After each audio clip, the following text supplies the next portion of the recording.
the Giza Geomatrix team, and very happy to be able to talk to them today and get some further background as well as the new developments that have happened since we last did our audio interview sometime last week, I think it was, right before Bill Brown's presentation that he did in Chicago. And we've got Bill Brown on the phone, as well as Richard Gabriel and Adrian Dudkowitz. No idea. Did I say that right this time or not? It's close. It's okay. Okay. Anyway, so I'm not going to, there's one other person I'm not going to name on the phone as well. So to start off with, Richard Gabriel, can you start by talking about the background, the chronology of events that have happened up to now, so that people who aren't familiar with what's going on the Giza Plateau and with Giza Geomatrix, your team, will get filled in as far as all of that goes? Yes, of course. I'd be more than happy to.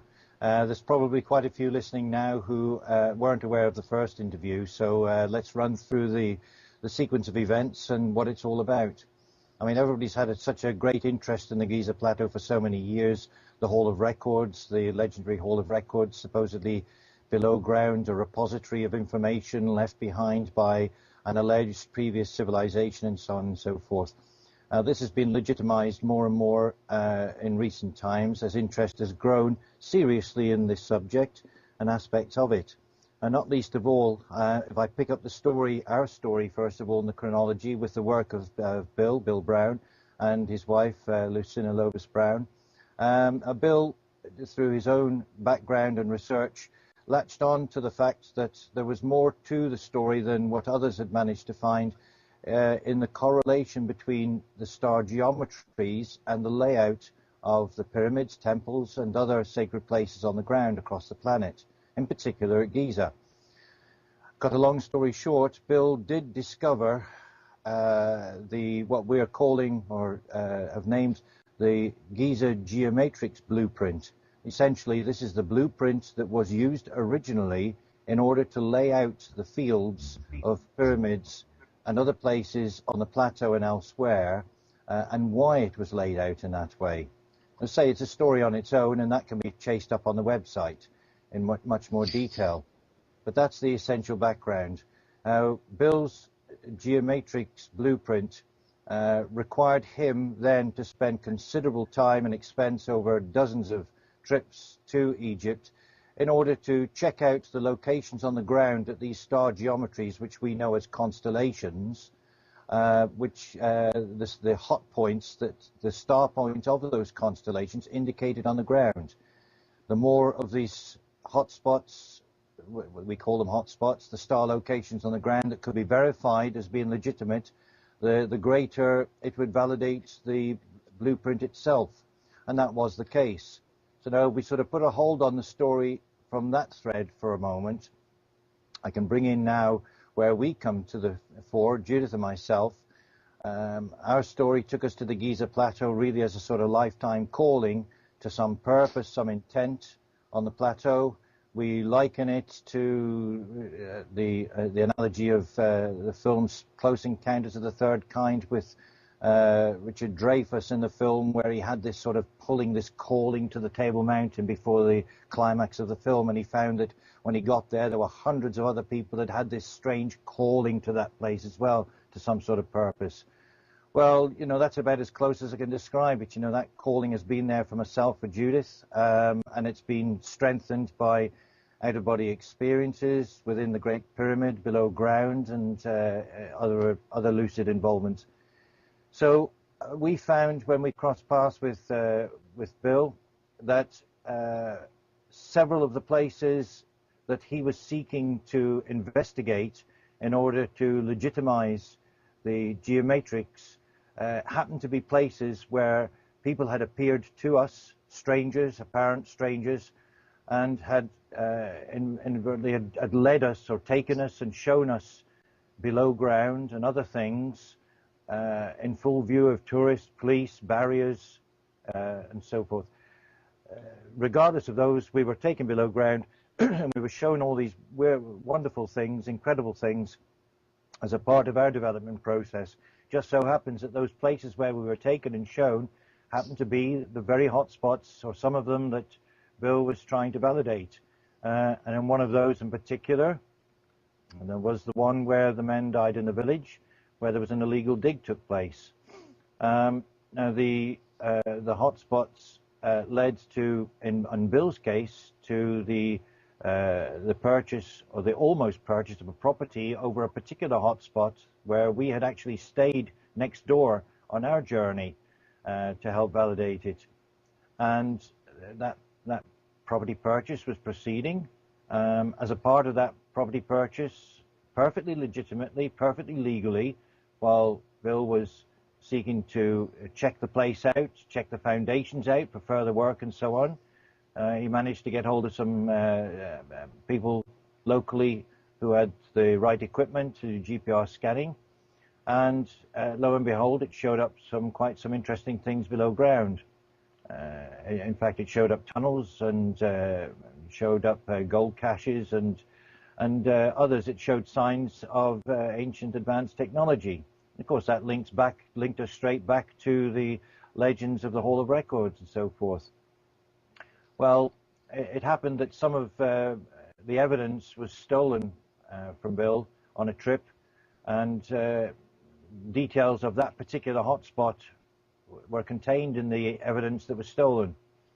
And we found that before our next visit together out to Egypt, now working in conjunction with each other, at that hotspot, not only had there been an excavation taken place, but 6 men had lost their lives there under suspicious circumstances.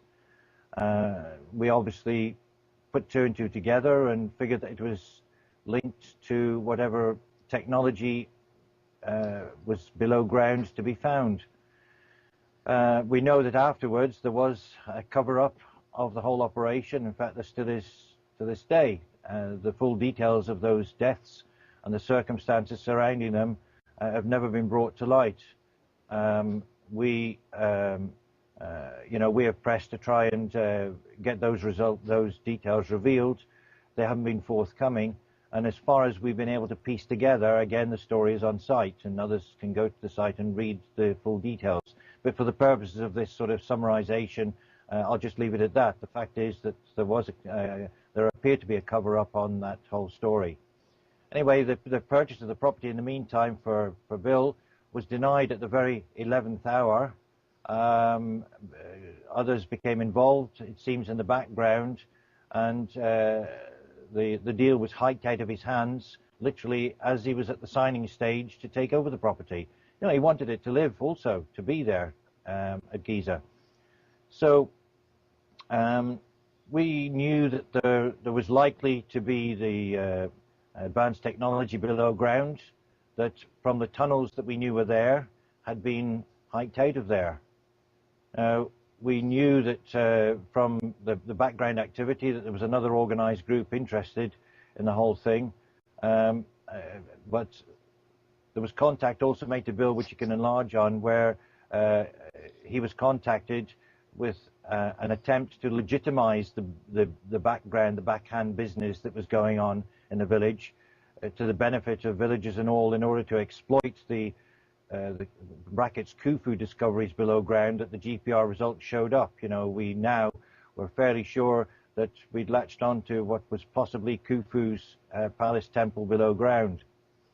If I go down now, the chronology as I read it, we jump now to the 22nd, 24th April. There was a special interest group sent to Giza. We heard of information that a heat source had been detected high in the GP. And this coincided on the 28th, just afterwards, of course, with the film that came into our possession of the apparent removal of objects from the plateau overnight from 2 o'clock onwards through the night with heavy equipment. That film was captured and was placed into our hands. A couple of frames of it were put on this website. That led to frantic contacts next day for us to put more of the film on site because the guy's life was in danger. We did that after the stills were made public. It was verified to us on the 29th that the whole operation wasn't a hoax and that there was now a major security problem which was connected to the threats made to the filmmaker. We'd obviously stepped on toes. We'd obviously stumbled across something that was far, far, far, far bigger than we realized. Making the film public obviously eased the situation. The film that we put out was obviously edited because there was evidence on the film which would have tied absolutely to where it was taken and other witnesses that were part of it. Around the 29th was when I'm looking down. I've actually got this as I'm relating this to listeners. I'm actually reading down through a sort of chronological list that I have here in front of me.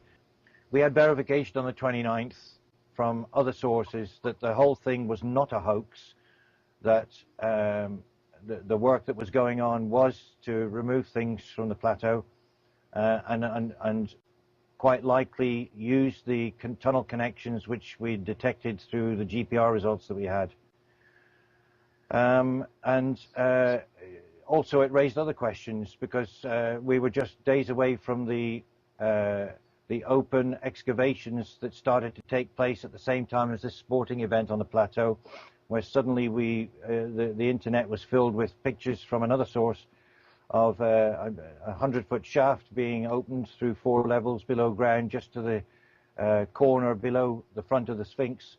And it's in fact the area where we know from personal experience, and we've heard from several other people, is where when you were taking photographs there, if you paid particular interest to that area, where we had already concluded that there were penetrating excavations taking place there, you would be moved on. Basically, you were not invited to pay particular interest to that area. It raised questions such as, for instance, we know that pumps were removing thousands of gallons of water from the area to lower the water table for the Sphinx, and that the water table at the time was sort of a few meters below the Sphinx. So here we were now, a comparatively short time afterwards, and we have a shaft opened going down to 100 foot plus more, running into tunnels and so on. Excuse me, could you address just very briefly why the water table under the Sphinx is disinformation? Simply because, and one could understand, that if there is rising water affecting monuments, then obviously it's a task that's got to be addressed. It's fair enough. It does change matters slightly if it's fresh water, not saline. That isn't quite so damaging, perhaps, but that saline, which was also reputed to be contaminated because of the incursion of water from ineffective sewers in the village. So all those factors were sort of background factors to the official reasoning for the water table to be lowered and the pumps to be installed.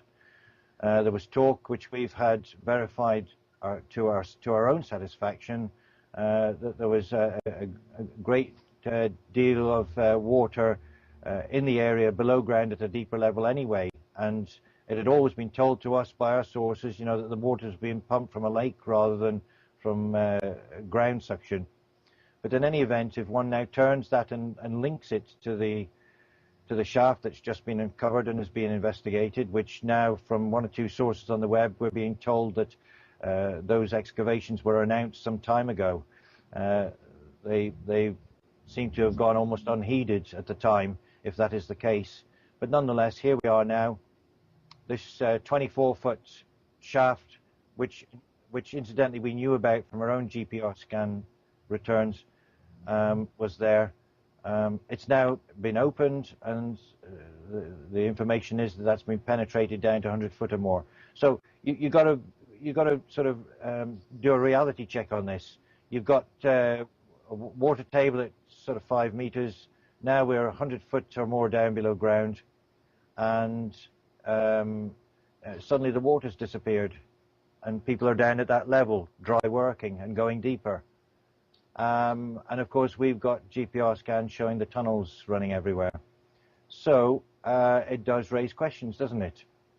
That's just a little bit of background I'm throwing in there on that. So if we move down on the chronology, we know around circa 29th there was the info released from, let's just put inverted commas, quiet sources of a high GP heat source monitored. And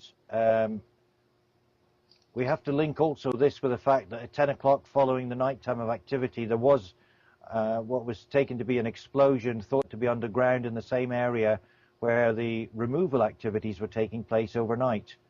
But now, of course, we had something else that potentially that could link to, and that was this alleged heat source activity high in the pyramid beyond the King's Chamber.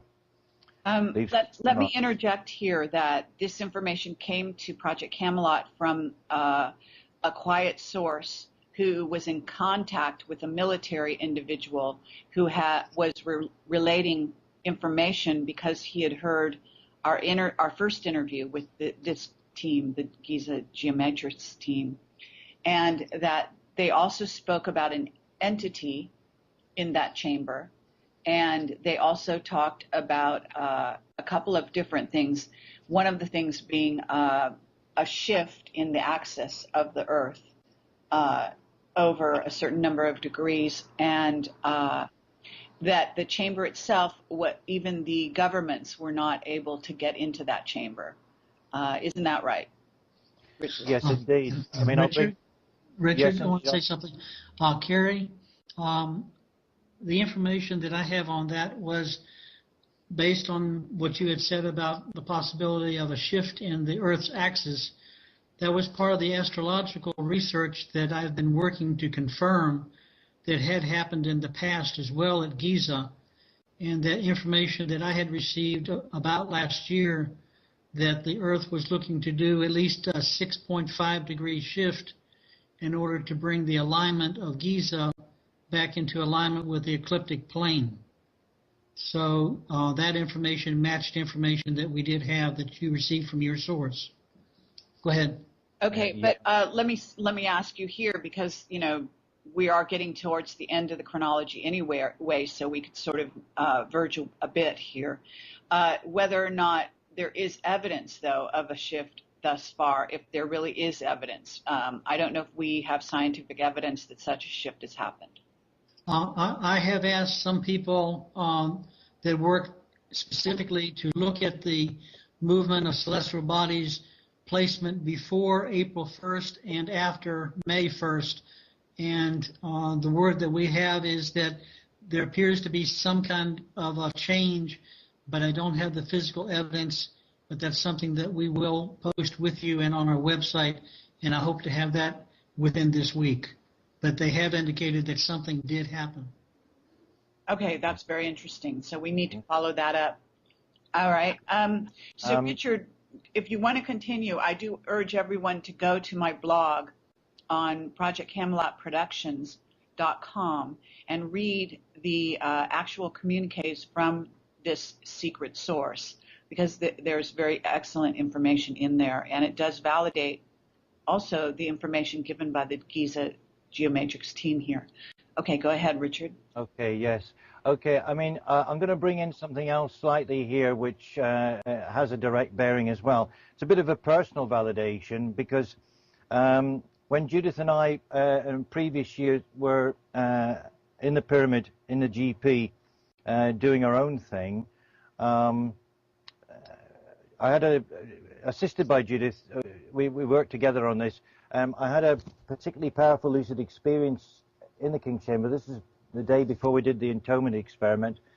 And during that experience, I was given to see, stroke, understand about a chamber high in the pyramid, which I termed and wrote about at the time, immediately following, which I termed a containment chamber. That was the word that came to my mind that seemed to fit the description of it. And also a shaft which leads close from that, deep down into the earth, into other chambers below ground, which both Judith and I have visited out of body as part of our sort of history of experiences. So when the information came from your sources, it sure as heck made us sit up, because we'd never heard from what we would class as a strong source ever before. Anybody else, actually referring to an upper chamber, another chamber of some description and to some special significance high in the pyramid. And of course, when we read that, we straight away thought, oh my God, look here for the first time. The other thing is, I would say, that has a bearing on this, where we talk about vibration and vibrational fields and so on.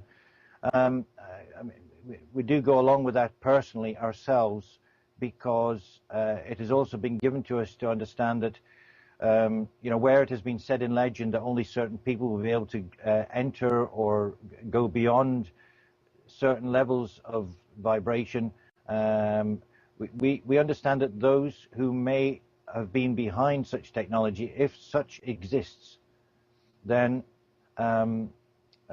we are of a complete acceptance ourselves that not just us, but many other people, we believe, just like in the Close Encounters film. We think that's a sort of parody of what's happening now. We believe that there are many, many people who, through their line of incarnation, through their line of birth, through their development of DNA, through their vibrational signature as it is now, have a specific ability to be able to pass through certain areas that would be harmful to others. In fact, we know firsthand of this.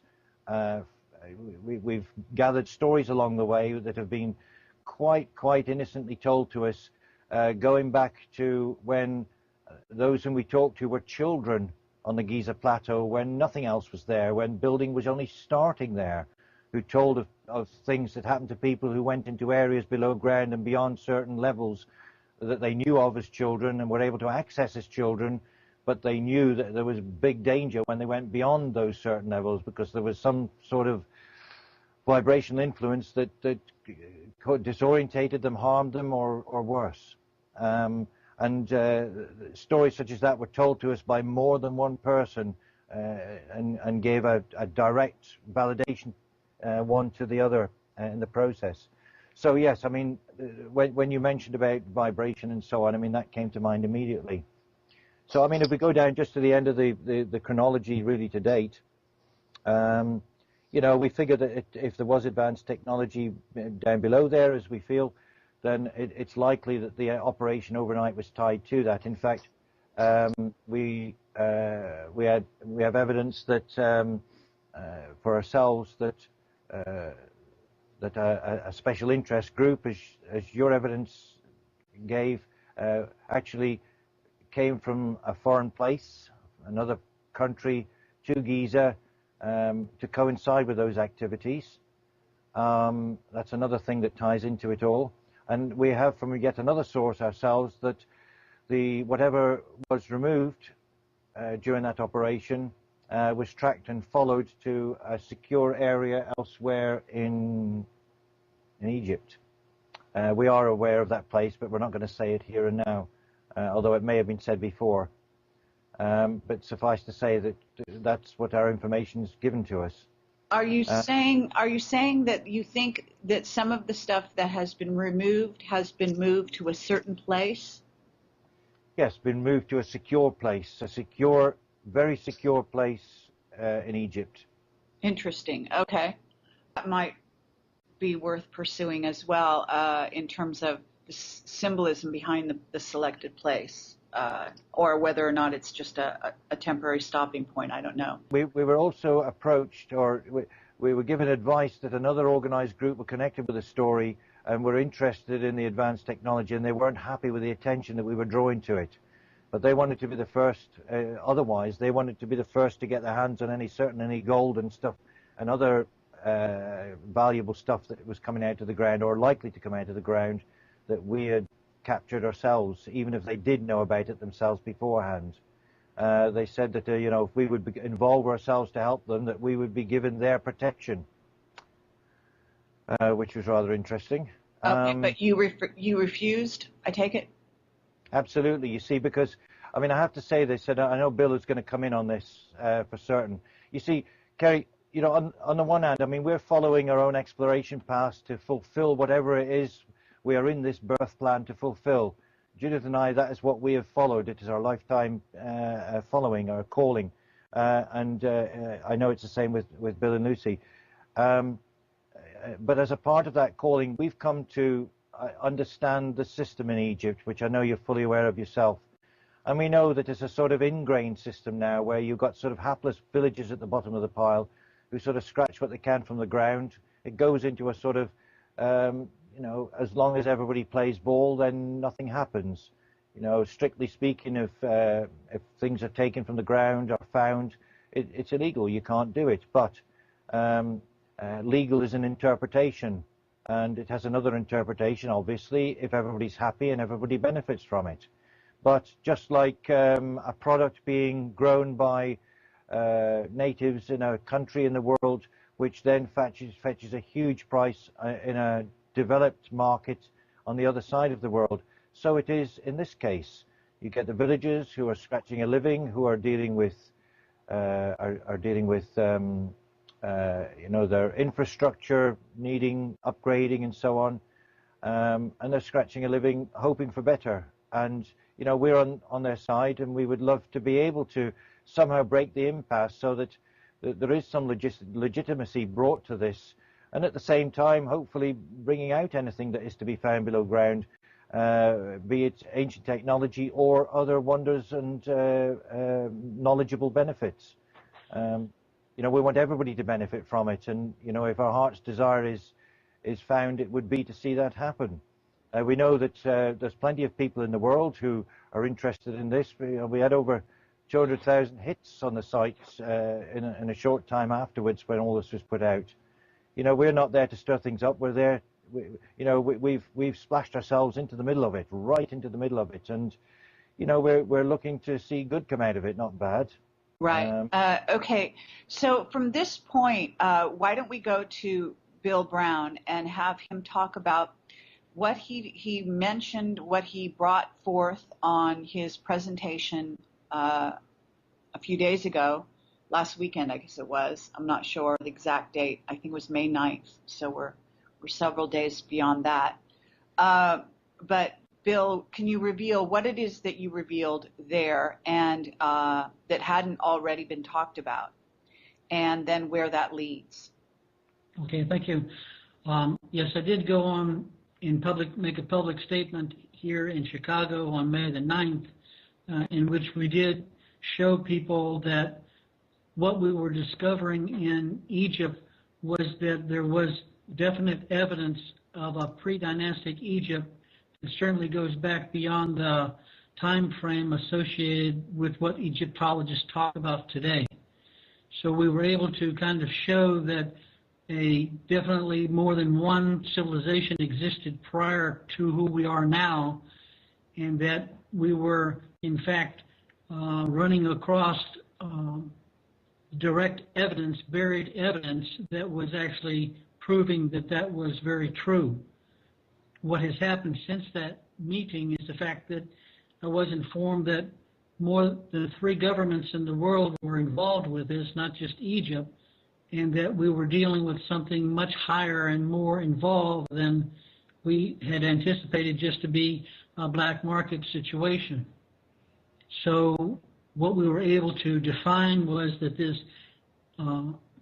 technology that we were looking at was in fact associated with what I like to call the halls of record, referred to by Edgar Casey, and that my wife Lucina Lovis had also indicated that information, that we would in fact find this discovery in a specific area, and it was in fact exactly why we were looking in the area that became the location of the illegal dig site in September. In July of last year, 2009, I had reported all of my engineering records publicly, which specifically gave a 8 decimal point accuracy for satellites to be able to see if this was in fact the exact location. And with the high technology and the satellite imagery that people were able to know exists, we did get a confirmation that that was confirmed, and that we noticed as soon as that information was released that the 6 men died in unusual circumstances. When I went in to purchase the property, which has been mentioned now, we were attempting to be able to confirm that there was something, in fact, underground associated with this halls of record possibility. And when we did, the ground penetrating radar picked up enormous evidence of high energy sources. This energy source that we started to pick up was confirmed twice, and then when we got the link that happened in April the 28th that a high energy source had been picked up in a upper room inside the Great Pyramid, and that energy had been followed by some interested groups, and that was no longer in the Giza Plateau area, and that it was followed to a near area in Cairo, and then they lost the track.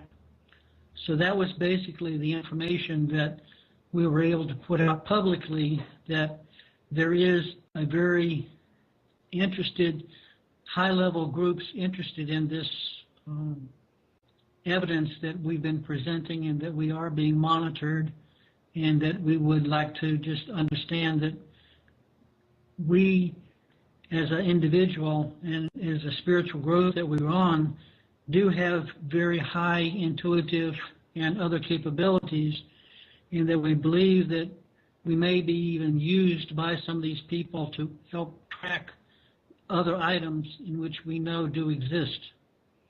So we're trying now to become aware of what this is all about, and basically to inform the people that there is in fact evidence now of this earlier times that we call of the Atlantean times, and we're trying to prove this physically today. Okay. Can you go into any more detail in terms of what it is you found? In other words, it sounds as though ground penetrating radar was your, besides intuition, and it looks like you did some dowsing, but basically you're using that technology in order to determine what is beneath the surface. Do you have a background in archaeology, Bill, that you can talk about a little bit, or geology, or, in other words, what makes it so that you are able to use that technology and at the same time understand what you're seeing? Bill, perhaps I could just jump on this for a second and just say, I know from Bill's, he's very modest in this respect, so I'm drawing you out, Bill. Sorry about this. Bill has got a very high engineering background, very high engineering background experience. And, you can tidy this up, Bill, in a moment, but I know that that's what led really into his skill in that, led him into, through his interest in the Giza Plateau generally, to investigating the potential for a star pattern correlation to the ground. And, I wouldn't want us to lose track of the fact that the importance of the geomatrix blueprint on the ground, because it has been so verified now, where others have tried through correlations to singular constellations and so on. The geomatrix actually lays the whole thing out, and we're still picking off the star points on the ground and finding things that haven't even been found yet. We know of things that haven't been found yet, and of course it lays out not just the place where all the activity took place, where the villagers lost their lives. It actually lays out other spots on the ground. It's there for all to see on the site, and one after another, bang, bang, bang, bang, bang. We already know of what those indicators point to in many cases already, and it's there for other investigators and other people to take an interest and investigate also. Desktop, what I would call armchair investigators, can do their own work on it. So the geomatrix was a starting point. Okay, but Bill, to answer the question a little more specifically, when you worked, I see, with the Polish group, initially. Isn't that right? Yes, I've been working with a Polish group for about 4 years, associated both in Chicago and in Poland. And during that time period, I was the project manager on excavation sites in the Egypt area. I had been working with specialists who were, in fact, geologists, and we were able to understand what was underground, and the major significant importance was to finding the water table. With all of this background information that we were able to develop, I was able also to do that at Giza, and we were able to show that the groundwater at Giza that was being claimed by the current administration, we might say, has indicated that the water level under the pyramid, under the Sphinx, was only 5 meters, and that they've gone on record that there is no rooms underneath the Sphinx or even in the area, and that there is no Atlantean technology.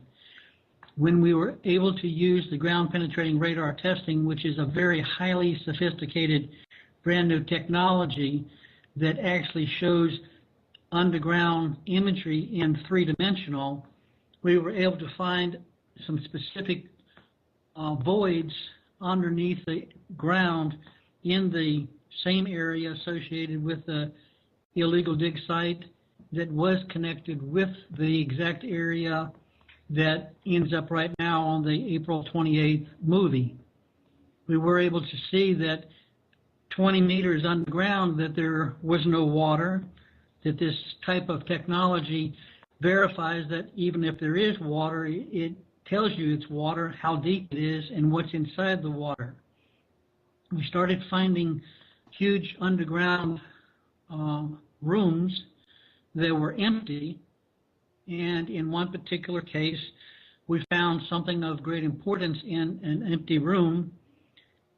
That room was very big, and that energy seemed to be leaking from the corners of the rock-cut, what we call tomb area, and that only one particular item was in the room itself, about the size of a executive briefcase.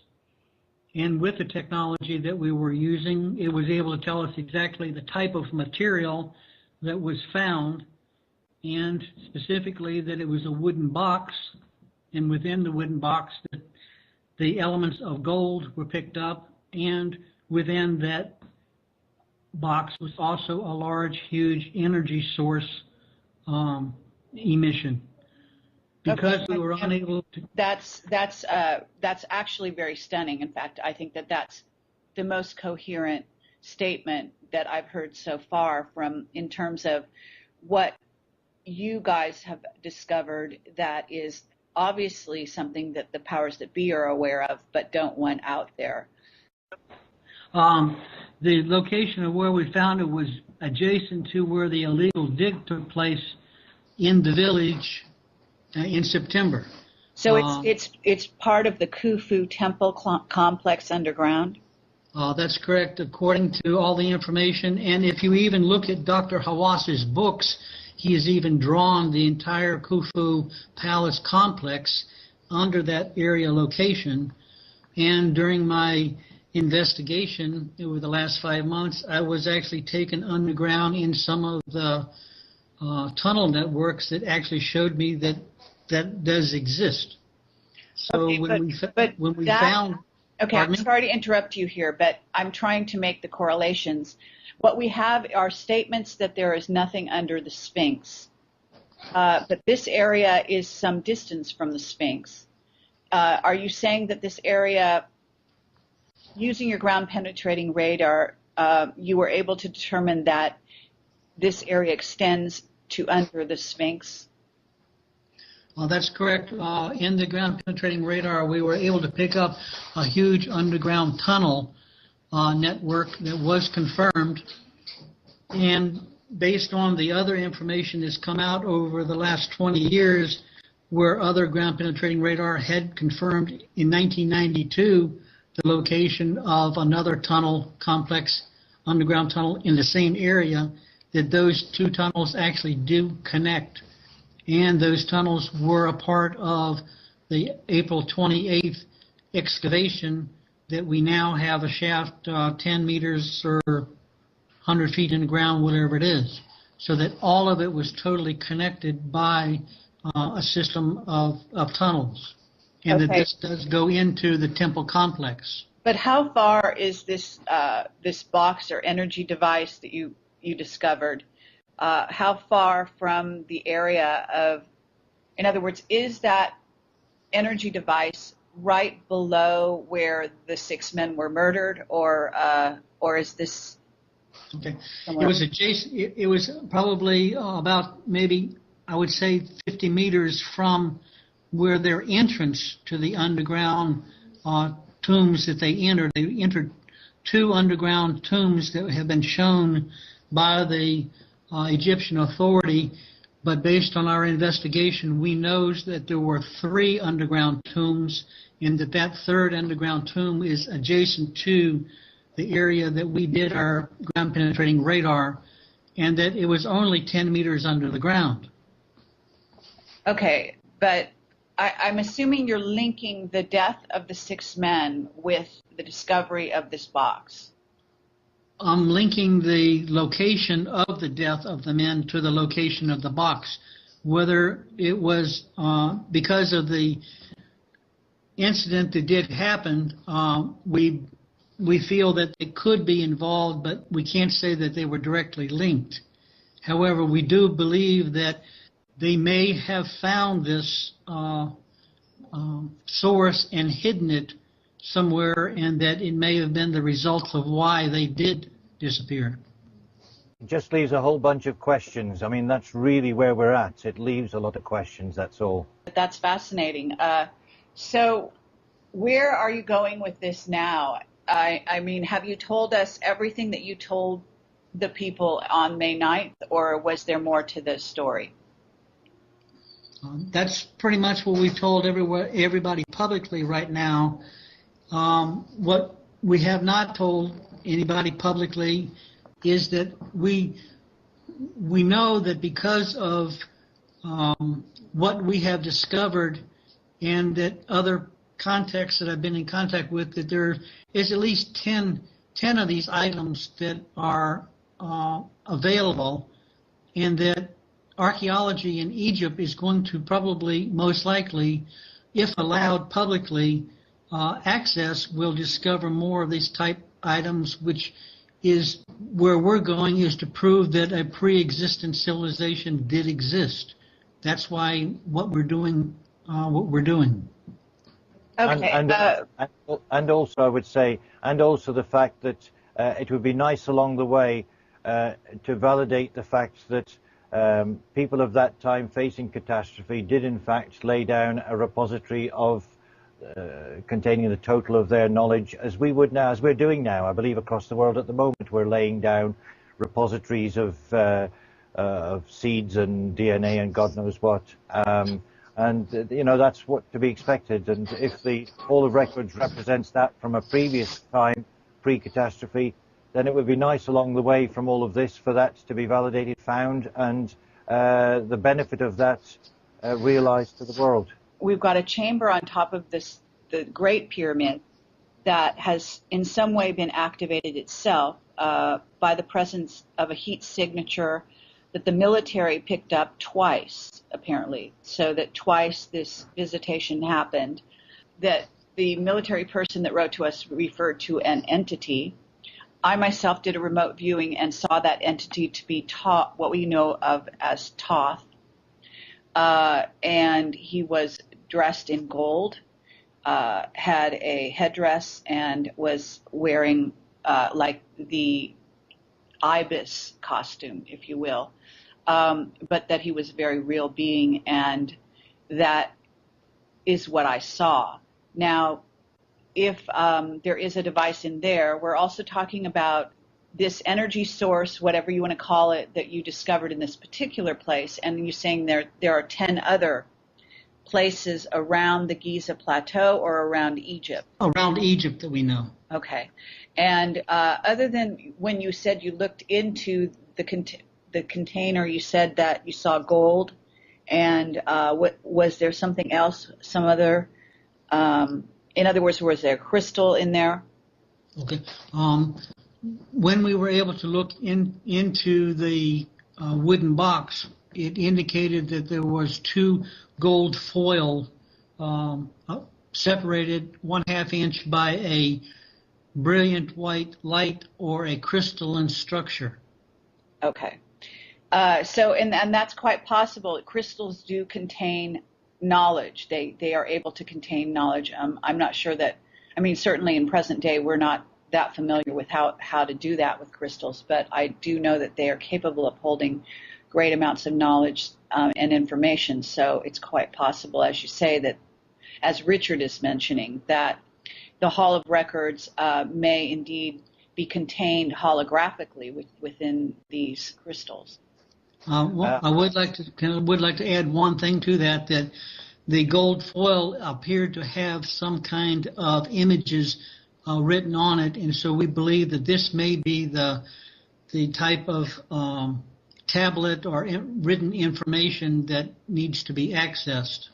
And we think that because of its location, and specifically its association to what Edgar Casey had indicated, and that we would find it there, and that it has been confirmed to be within the Pharaoh Khufu palace at the level of the Nile instead of up on top of the Great Pyramid rock cut area, that this could possibly be the repository that everyone is looking for, and that we may have come across at least the first evidence of it.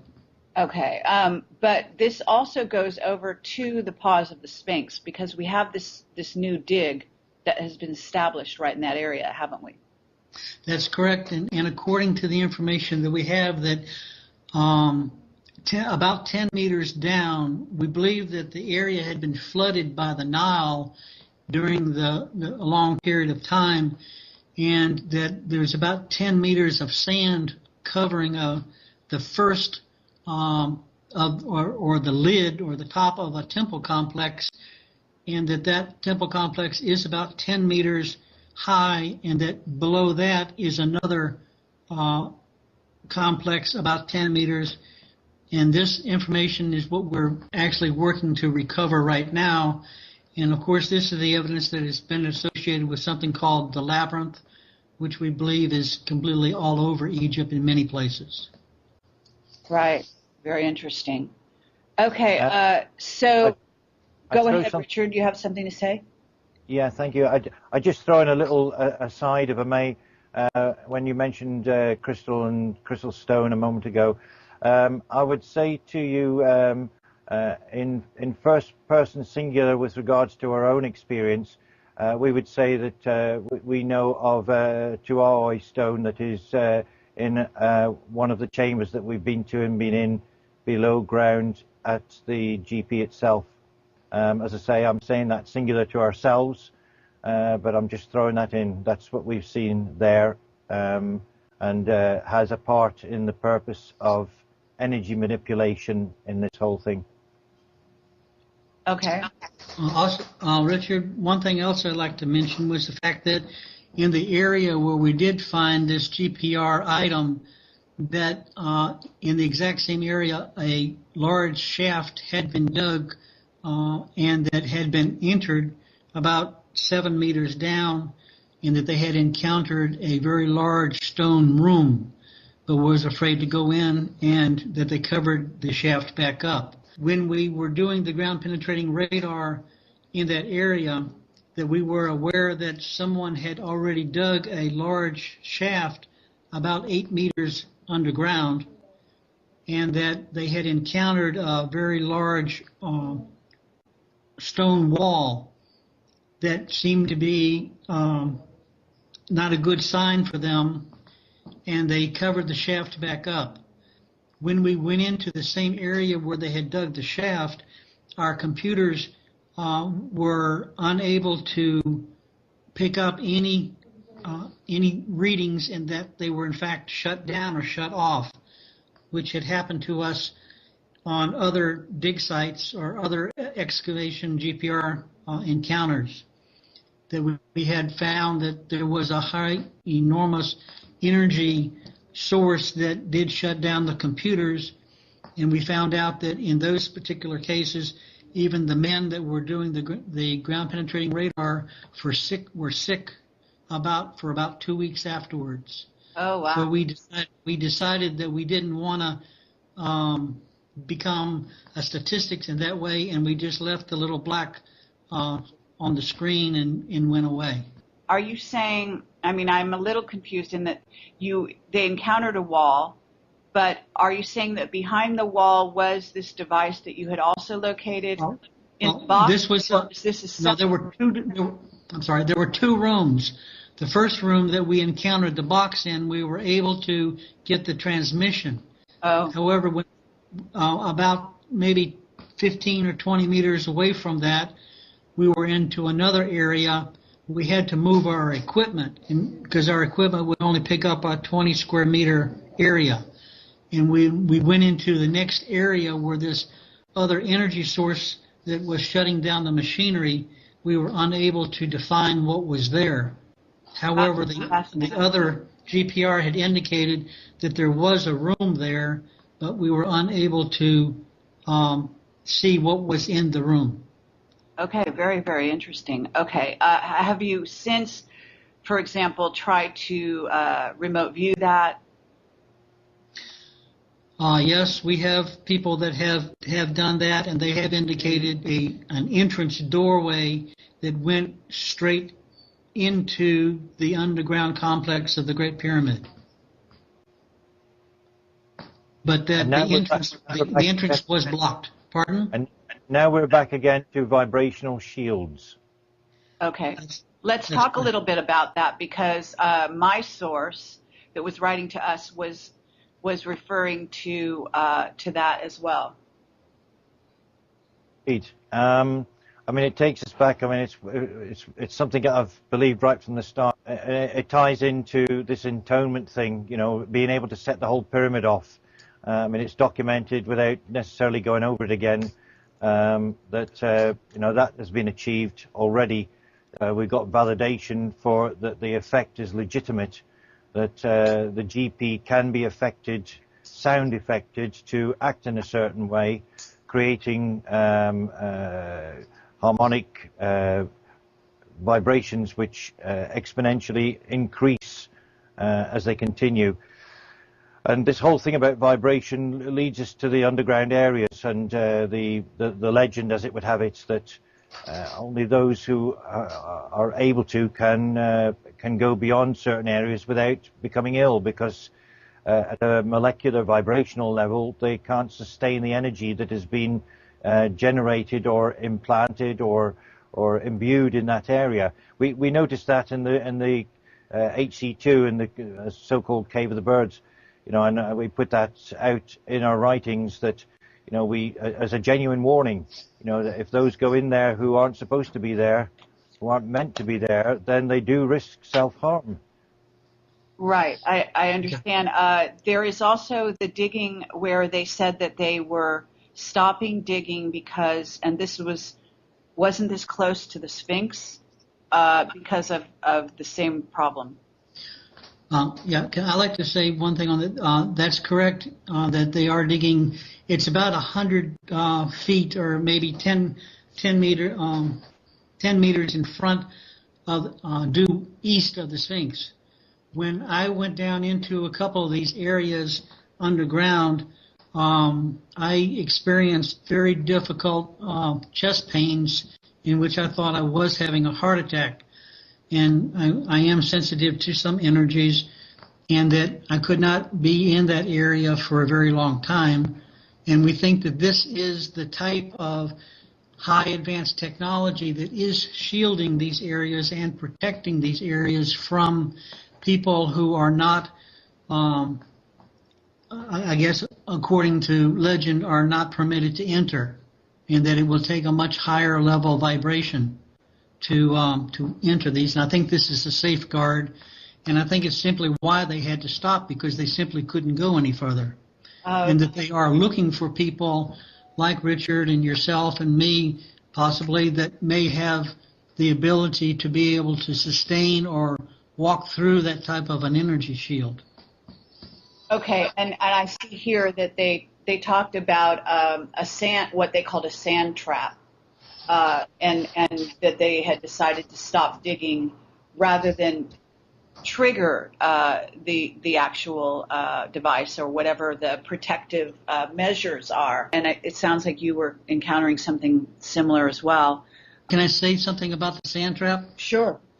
When I talked about the person who had gone down 8 meters, had reached a wall, he had found and stepped on a stone that started to rotate, and it was almost like a Indiana Jones movie. That was actually what he felt, that energy, and that's why they immediately covered it up. And I think this is similar to the same type that you're just talking about, because we're only talking about probably 150 meters to 75 meters from the same location where they are now. One way of looking at this, Kerry, is to sort of put some reality to it, is to go into presupposition.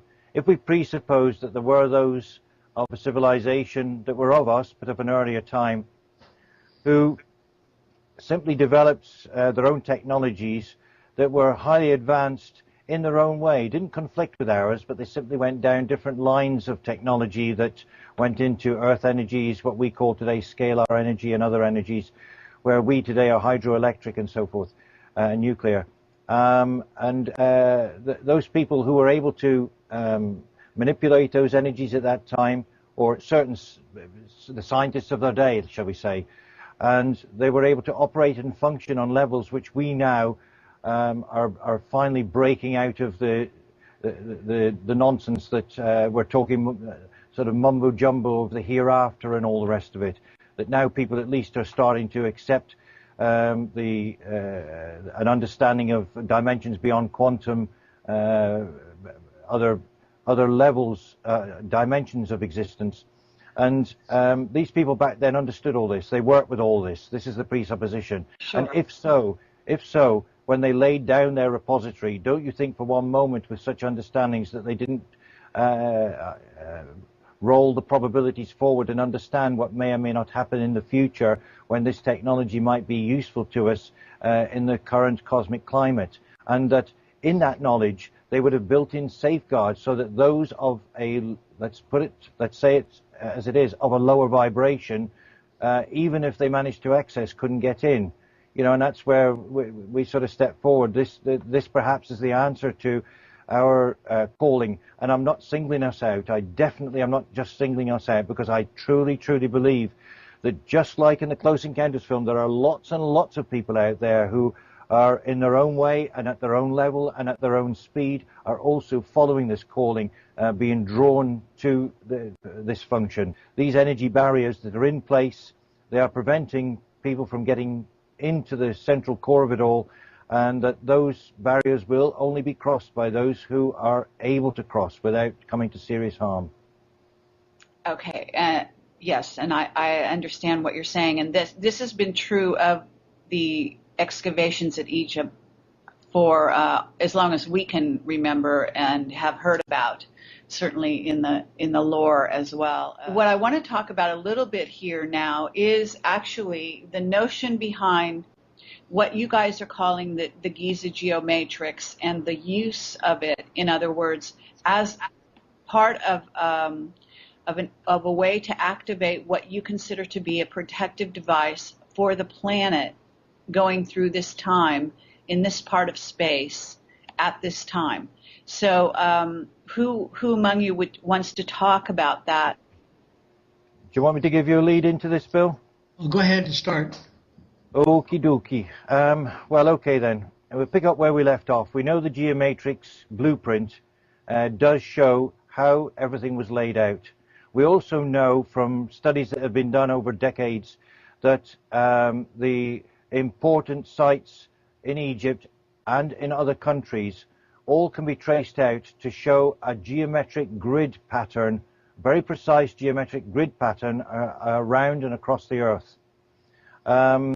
We also know that it has been recorded at those places that there are very high ley energies, energies of the Earth. If we regard the external energies being the gravitational energy fields that are swirling around and outside, I suppose you would refer to the ley energies as being those evident within the Earth and through the Earth. And these points, these nodes, are all marked around the Earth by standing stones, by pyramids. In other countries, the whole Earth is covered by them.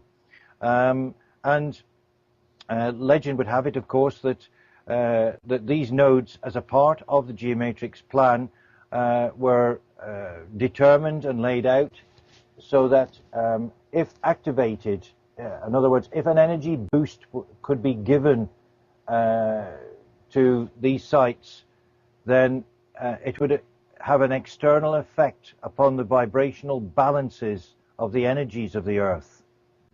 And this really is the crux of it, because our understanding is that if such a thing exists as we believe it does, then here we are facing perhaps troubled cosmic times that are reflected in all the planets of our solar system, not just the Earth, and with more to come, that perhaps it was understood and meant to be by those people who perhaps didn't get it quite right in their time, that they left it for us to try and pick up the threads and get it right this time, beyond all the politics which occurred then and are occurring now, and for the good of everyone, including those who would have it for themselves. I have to say that this technology, if so, is used as it was meant to be used in order to be activated and help balance the energies of the Earth, so that the Earth is in its pristine state, if you like, energetically, to withstand solar bursts and so on, emissions and so on, that are likely, according to the 24th solar cycle, that are going to be produced to hit us as we go through the December 2012 period, where we pass through the plane of the ecliptic of the Milky Way and line up with the dark rift and form a solar cross in the alignment of our own system in opposition to the plane of the ecliptic of the Milky Way. There's a whole lot of influence. That's not to mention, of course, the brown dwarf that's heading in, nor the other star that's been identified that suddenly popped into view, which Bill will elaborate on in a moment. There's a whole lot of things that are going on cosmically that are not mumbo-jumbo. They're scientific fact, absolute scientific fact, which nobody can run away from. And they are conjuncting in December 2012. Fact. Forget the mumbo-jumbo. It's there for anybody to check themselves if they want to get out of their armchairs and do it. And what we're saying is, and what we believe is, that the energies which can be activated by whatever has been left behind by our ancestors, then they will help to balance the planet and help us through those potentially troubled times. Okay, thank you, Richard. And to answer specifically about the importance of the geometrics blueprint is to show that there was a specific pattern used and left behind, if we could remember, and astrology was always the ancient science of the cosmos. What I was able to do was to decode that pattern on the ground in order to locate and find some of these entrances that would lead us to areas of our ancient past in which they are records that indicate that they would leave behind information to help us to move forward in both our physical and spiritual realities. What I believe that we are at this point was that if we were able to find one of these crystalline structures, and based on our knowledge were to use that crystal and to place it inside the Great Pyramid, for example, in the case of Egypt, that the Great Pyramid itself would reactivate as if it was a key, and that Great Pyramid would then encounter or work in balance with the rest of the pyramids on the planet, which would bring back the more structured underground ley lines that have been basically cut off due to our advancement of humans. I believe what has happened at the Giza Plateau is that this grid system is underground, and that it does emit from the center of the Great Pyramid, and that where these grids cross is, I like to call it the name, a node point or a stargate that allows us to access some form of knowledge about who we are, why we're here, and where we can go, and to remind us of the great potential that we once had but have lost. So this is basically the reason behind the geometrics, is to try and find these devices to show that they did exist, and that we were able to show that that blueprint not only works at Giza, but it works at any sacred site on the planet. I took that information down into Peru and was able to do the same thing, and we were able to find that it was all based on star systems, and that the star systems could be dated to time periods to prove that only at that time period could that star system be remotely placed on the ground. We also know that at Angkor Wat that this happened in Cambodia. And so the geometrics program is to show people around the world that if they just look in their backyard and use this blueprint, that they may be able to find the repositories left by many, many ancient cultures during many time periods. And that's basically the purpose of our website. Actually, the time clock there, Bill, I'm just going to break in and elaborate one thing for you there, Bill, from having worked with you, with us all on this. I mean, that time clock principle, or part of it, is extremely important, because in discovering the geometrics, that also enabled a time fix to be made to the ground for when this was the conception in modern time, in our cycle of time, when this was started off. And examining that and taking into account geological data, tectonic data, and all the other data, it's possible then, I know Bill's working furiously on this at the moment, it's possible then to actually examine the star clock from that fixed point and run the clock forward and actually pick up events and times and cycles within our civilization in our known history now. And it's also from that possible to run the cycles backwards in time to identify right back through how these cycles reproduce themselves from the past. So the cycles can be recognized from the time clock out of the geometrics. And these principles and this information is tremendously important to identify the further information that needs to be discovered. What we need here is collaboration. We want to knock on the door and saying, hey, we want to collaborate, not we want to cause hassle. We don't want hassle, we want collaboration, so this whole darn thing can benefit everyone. Let's talk a little bit more about the notion of Earth protection, because I think that you haven't actually talked specifically about what it is that the connection or activation of these various devices and sites, which, by the way, mirrors the wingmakers.com website premise that was talked about quite a while ago, that activation of various sites would create a sort of a matrix of protection around the Earth, such Correct. that it could go through this time without the demolishing and all the cataclysmic events and so on and so forth. So can you talk about that specifically, that how the Earth protection would work? Yes, it's very simple actually. The process, we already know and people understand about the magnetic field around the Earth, and we already know that that magnetic field shields us from the influences of solar radiation, or radiation from the sun, particularly CMI bursts from the sun, where basically the sun spits out bursts of energy towards us, and the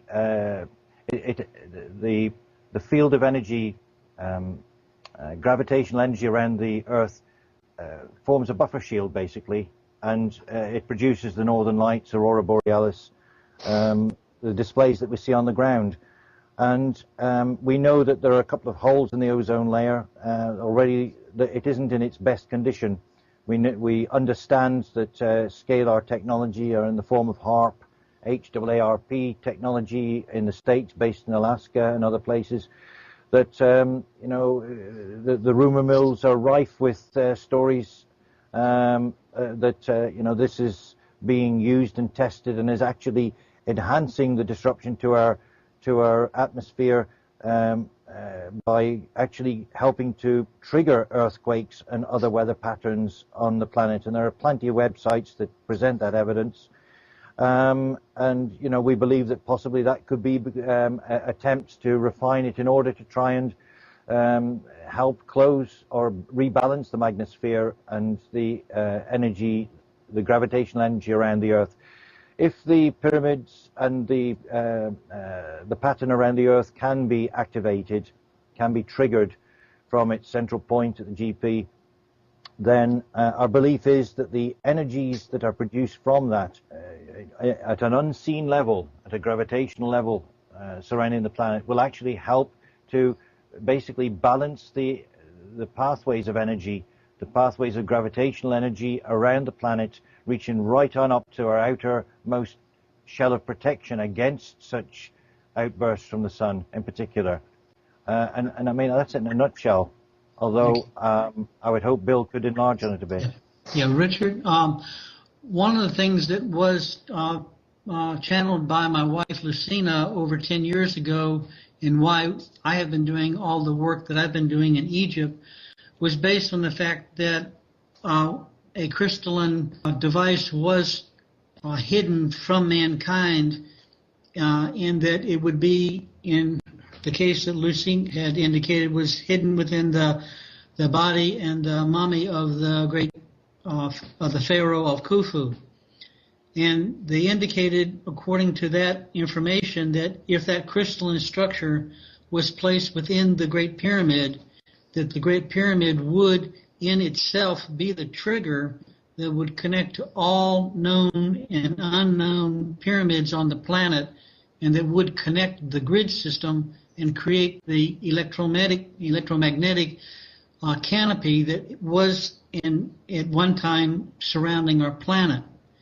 And so what we believe that can happen is that if the Great Pyramid can be activated, that it can be the initiator and do this connection, and that canopy will be reinstalled around the planet, and that's what the shielding is, simply for our planet Earth.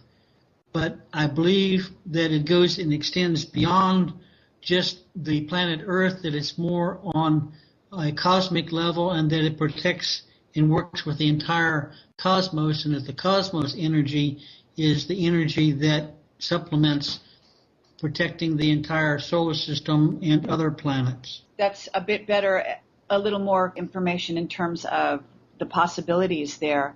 Okay, well, I think that covers, at least at first glance, all the problems, all the things that have been going on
and the Hawara connectors. So I have been to Egypt 30 times in 5 years, and I'm hoping to be able to go back in almost monthly and to work with these people. And the purpose of why we're trying to show what we are doing on our website is to show that there are many sites within Egypt. And of course, the Saqqara one is the one closest to us that we have worked. I have done investigations between the actual Great Pyramid and Saqqara in the region of the sand dune areas, and that's one of the reasons why the star mapping geometrics blueprint has worked. We have been able to go out in the middle of the desert sand areas where there's only sand dunes with GPS equipment, and with our computers telling us within a decimal point, we have been able to go out into those sand areas near Saqqara and find some evidence that there is, in fact, more to be discovered. And obviously, that's the whole reason why we're trying to work with the officials. So Saqqara is very important to us, especially because it carries an earlier record, we believe, of Giza. When I was out there, I had quite a stunning experience, and I believe it's quite a powerful spot. And I also got confirmation recently from my interview with Ashiana Dean that I will be releasing quite soon, in which they were talking about Saqqara being the location of the Stargate. Correct. Right. That's correct. I believe that.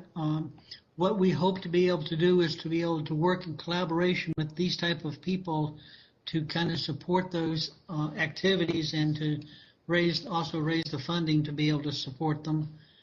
And I do have in Saqqara and very close to Saqqara experience personally myself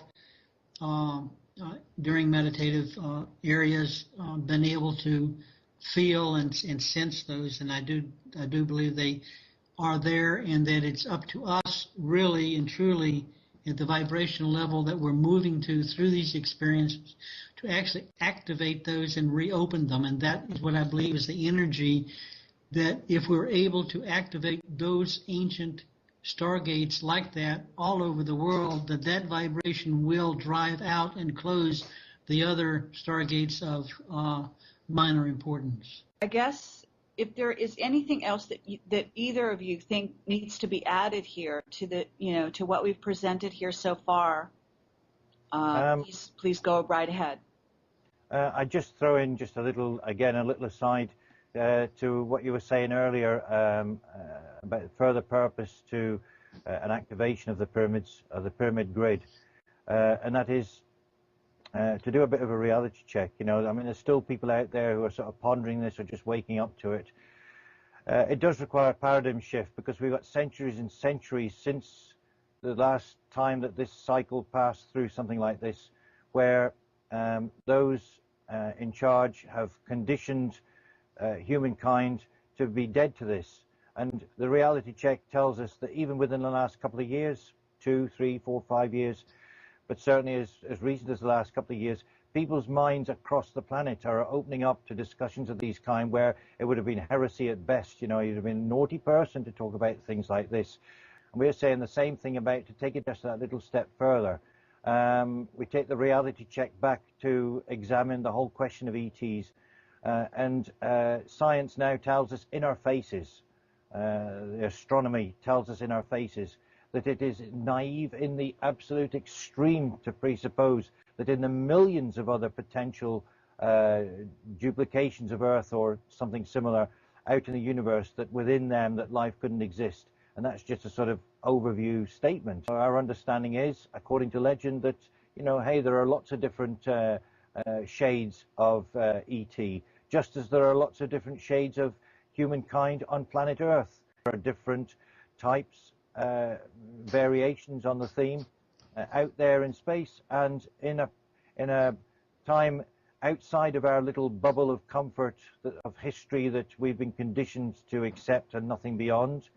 Outside of that bubble, there were previous civilizations that rolled through the years the eons of our planet, and we understand and accept that they were developed, or their development was assisted or interfered with and assisted by those from afar.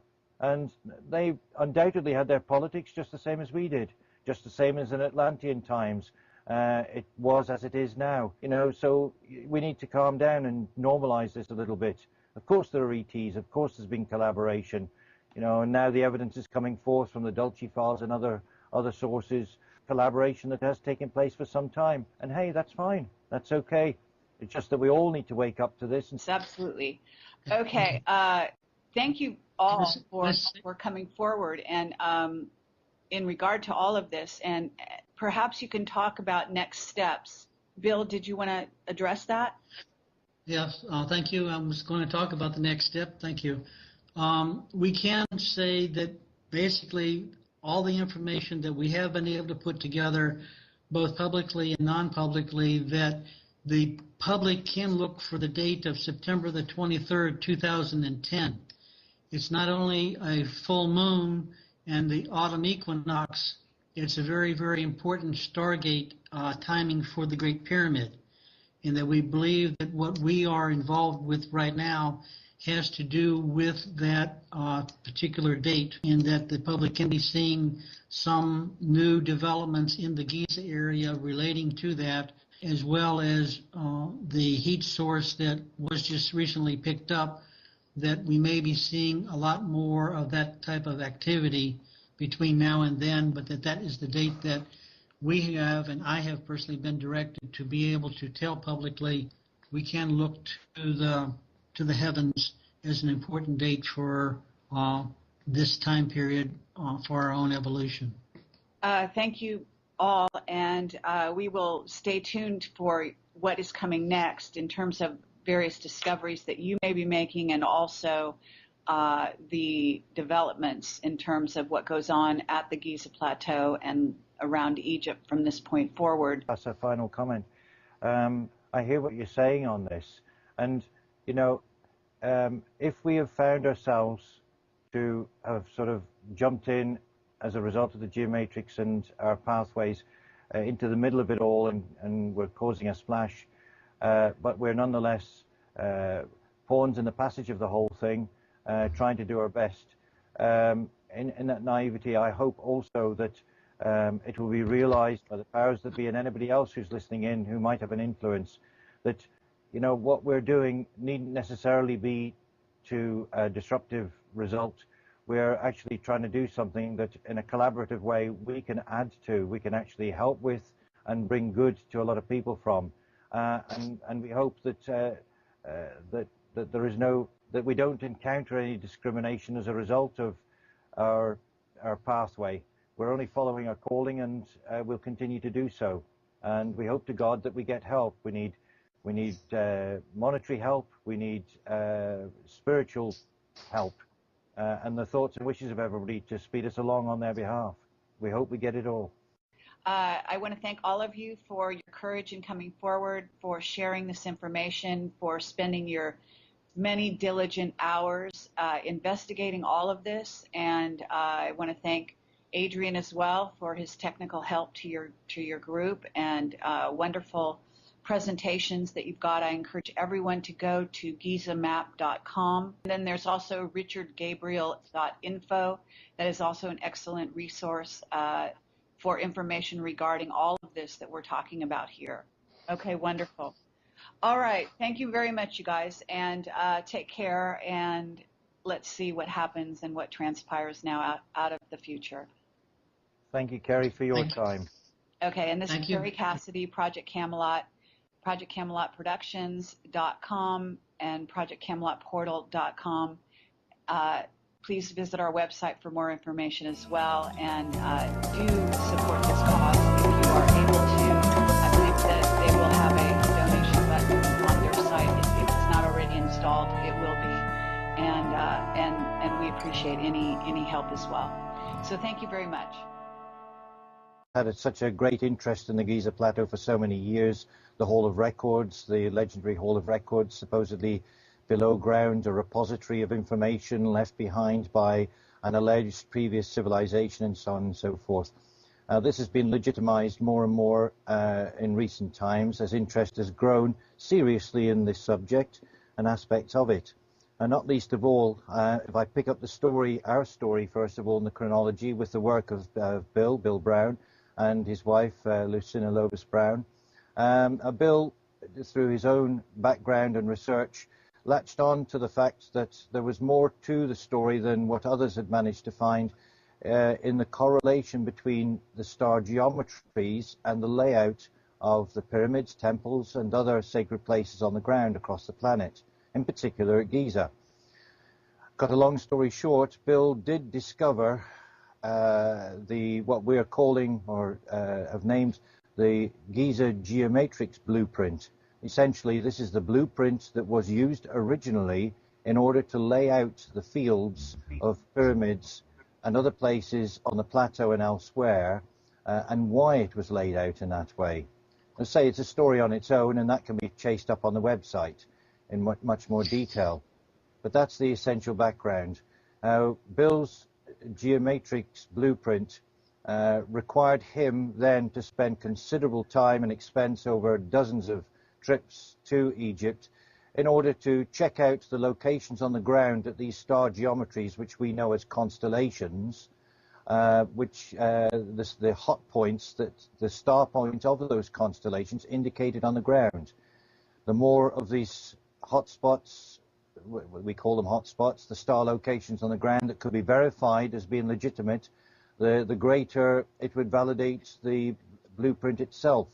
And that was the case.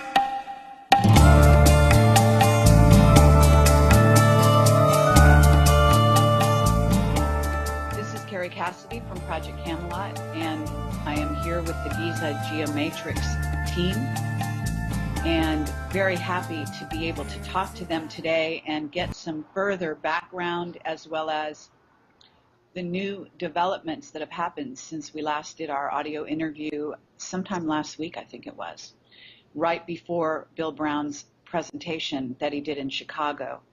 And we've got Bill Brown on the phone, as well as Richard Gabriel and Adrian Dudkowitz. No idea. Did I say that right this time or not? It's close. It's okay. Good. Okay.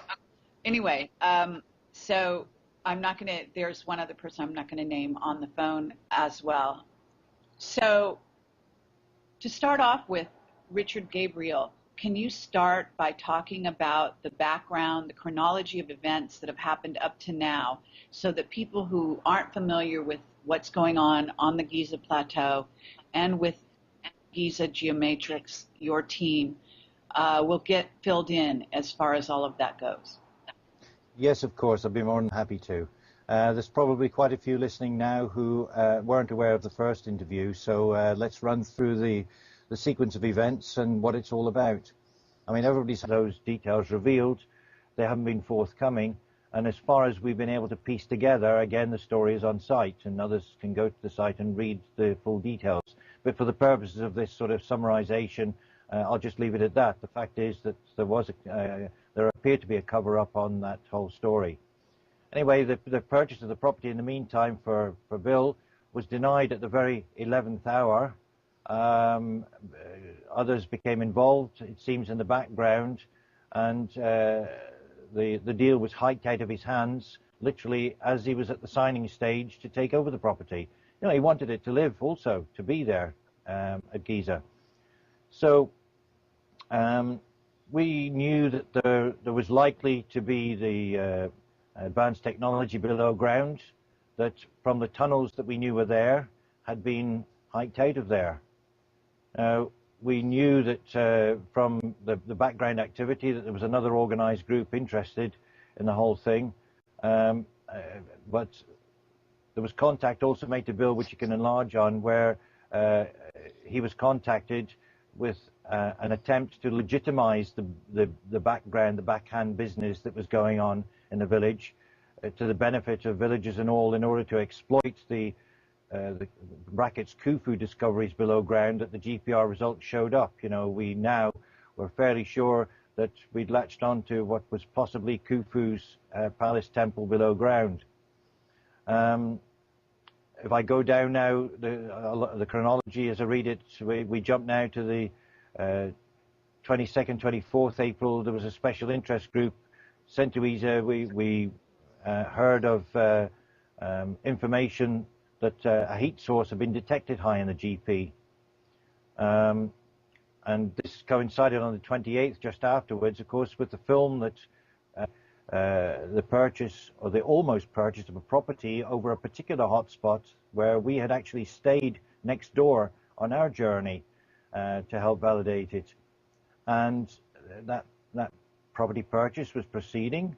As a part of that property purchase, perfectly legitimately, perfectly legally, while Bill was seeking to check the place out, check the foundations out for further work and so on, he managed to get hold of some people locally who had the right equipment to do GPR scanning, and lo and behold, it showed up quite some interesting things below ground. In fact, it showed up tunnels and showed up gold caches and others. It showed signs of ancient advanced technology. Of course, that linked us straight back to the legends of the Hall of Records and so forth. Well, it happened that some of the evidence was stolen from Bill on a trip, and details of that particular hotspot were contained in the evidence that was stolen. And we found that before our next visit together out to Egypt, now working in conjunction with each other, at that hotspot, not only had there been an excavation taken place, but 6 men had lost their lives there under suspicious circumstances. We obviously put two and two together and figured that it was linked to whatever technology was below ground to be found. We know that afterwards there was a cover-up of the whole operation. In fact, there still is to this day. The full details of those deaths and the circumstances surrounding them have never been brought to light. We have pressed to try and get those results base. So now we sort of put a hold on the story from that thread for a moment. I can bring in now where we come to the fore, Judith and myself. Our story took us to the Giza Plateau really as a sort of lifetime calling to some purpose, some intent on the plateau. We liken it to the analogy of the film's Close Encounters of the Third Kind with Richard Dreyfuss in the film, where he had this sort of this calling to the Table Mountain before the climax of the film, and he found that when he got there were hundreds of other people that had this strange calling to that place as well, to some sort of purpose. Well, you know, that's about as close as I can describe it. You know, that calling has been there for myself, for Judith, and it's been strengthened by out-of-body experiences within the Great Pyramid, below ground, and other lucid involvements. So we found when we crossed paths with Bill that several of the places that he was seeking to investigate in order to legitimize the geometrics happened to be places where people had appeared to us, strangers, apparent strangers, and had led us or taken us and shown us below ground and other things in full view of tourists, police, barriers, and so forth. Regardless of those, we were taken below ground and we were shown all these wonderful things, incredible things, as a part of our development process. Just so happens that those places where we were taken and shown happened to be the very hot spots, or some of them, that Bill was trying to validate. And in one of those in particular, and there was the one where the men died in the village, where there was an illegal dig took place. Now the hot spots led to, in Bill's case, to the